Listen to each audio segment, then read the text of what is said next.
There's your staff, by the way, Moses. All right. So let me set up the scene for you. Moses has just seen a burning bush. You are a burning bush. The burning bush is God. So, now just do what I tell you to do. Yeah. The story goes, God called to him out of the bush, "Moses, Moses!"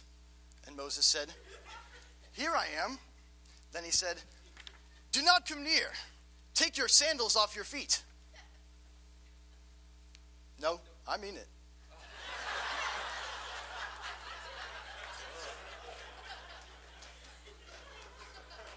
I don't want to suffocate God. Take the sandals off your feet, for the place on which you are standing is holy ground. I am the God your father, the God of Abraham, the God of Isaac, and the God of Jacob. And Moses hid his face, for he was afraid to look at God. Come, and I will send you to Pharaoh, that you may bring my people, the children of Israel, out of Egypt. But Moses said to God, "Who am I that I should go to Pharaoh and bring them out of Egypt?" But then he said, "But I will be with you, and this shall be a sign for you that I have sent you, this shall be a sign for you that I have sent you. When you have brought the people out of Egypt, you shall serve God on this mountain." So, but I will be with you. Remember the sermon this morning? Ron told how God said those exact words to Joshua after Moses died. Those 6 words that God said to Moses in that last passage, they kind of sound like a promise from God. What did Moses have to do? He had to trust God that he would be with him. Trust for the strength and trust for the voice to speak to Pharaoh. So Moses, put your trust in God's name.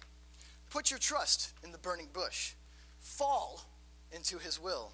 Fall into God's arms. Fall into his name and believe that God will catch you.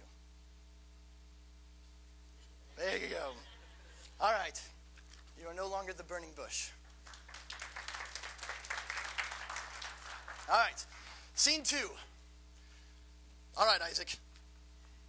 You are now Abraham, not Isaac. You're Abraham. This is Isaac. This is your son. This is your one true son. Now, where was I? You love him. You waited so long and trusted God so much to bring you this son that when you got him, he's just the pride of your life.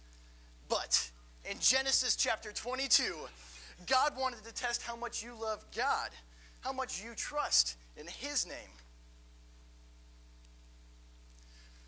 Abraham! Here I am. Take your son, your only son Isaac, whom you love, and go to the land of Moriah and offer him there as a burnt offering. So Abraham rose early in the morning, saddled his donkey, and took 2 of his young men with him and his son Isaac. Then Abraham said to the young men, "Stay here with the donkey. I and the boy will go over and worship and come again to you." He's a little older. So the both of them went together. And Isaac said to his father, "My father." And he said, "Here I am, my son. Behold the fire and the wood, but where is the lamb for a burnt offering?" "God will provide for himself the lamb for the burnt offering, my son." Then Abraham reached out his hand and took the knife to slaughter his son. This is where Abraham trusted God in his name. He followed his orders to the T. You love your true son from God, but you love this all-powerful God more. So you trusted him. Trust him to catch you when you sacrifice your dear son.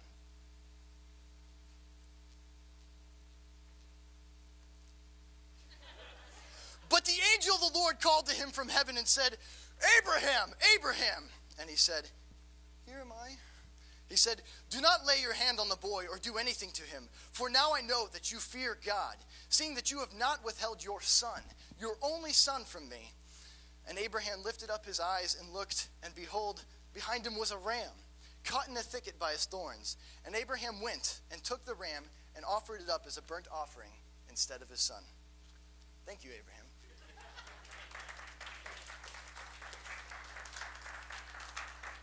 All right, Paul. Now Moses and Abraham trusted God after being given direct orders from the big man himself. But you, Paul, I misspelled your name. In scene 3, you are going to play several people. You are going to represent Shadrach, and Benny, Shadrach, Meshach, and Abednego. What makes you different from Moses and Abraham is that you didn't have no epic voice from God declaring what you should do. You knew your teaching, and you loved your God, and you remained faithful even though the rest of the world around was falling into sin and temptation. You guys, and Daniel, first trusted God when you, I gotta read this, when you ate vegetables and water instead of eating of the king's feast, and at the end of 10 days, you were fatter and just more awesomer than the king's men. That's where you first trusted God. But what your yeah, stronger. They were fatter. That's it. But what you're remembered for, and your trust in the power of God's name, was showcased when you didn't worship King Nebuchadnezzar's golden image. King Nebuchadnezzar made an image of gold, whose height was 60 cubits, and its breadth 6 cubits. You are commanded, O peoples, nations, and languages, that when you hear the sound of the horn, pipe, lyre, trigon, harp, bagpipe, and every kind of music, you are to fall down and worship the golden image that King Nebuchadnezzar had set up.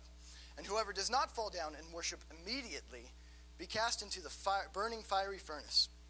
But you three knew that worshiping something that wasn't your God was wrong. Worshiping the idol was not remaining faithful to God. So after being tattletaled on by the king's officials, you were brought forward and asked once more to fall and worship the golden idol. King Nebuchadnezzar said, "But if you do not worship, you shall immediately be cast into the burning fiery furnace. And who is the God that will deliver you out of my hands?" This is where you said, "O Nebuchadnezzar, we have no need to answer for you in this matter. If this be so, our God whom we serve is able to deliver us from the burning fiery furnace. And he will deliver us out of your hand, O king. But if not, be it known to you, O king, that we will not serve your gods or worship the golden image that you have set up." An important word that Shadrach, Meshach, and Abednego said to King Nebuchadnezzar is the word "if." They weren't hoity-toity about God. They didn't want to test God. They just believed that God would be just. Whether you lived or died, you were not going to go against God's teaching, no matter what. That's when you gave your trust into the mighty power of God's name. So go ahead. God will catch you. And King Nebuchadnezzar, he ordered the furnace heated 7 times more than it was usually heated. And these 3 men, Shadrach, Meshach, and Abednego, fell bound into the burning fiery furnace. And we all know that God delivered them out of this furnace without even the smell of smoke on them. That's the power of following God's name. Thank you, guys. We can keep them if you want.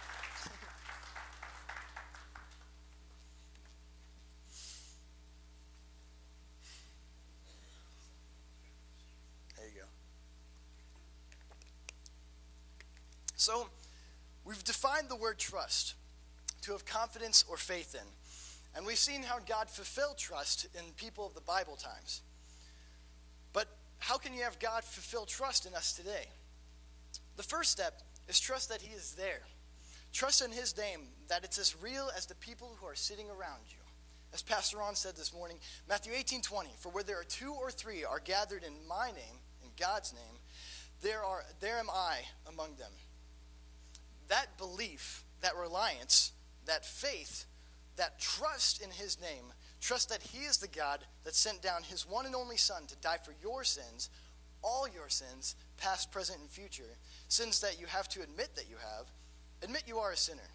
Romans 3:23, "For all have sinned and fallen short of the glory of God." There's that word all again. Everyone.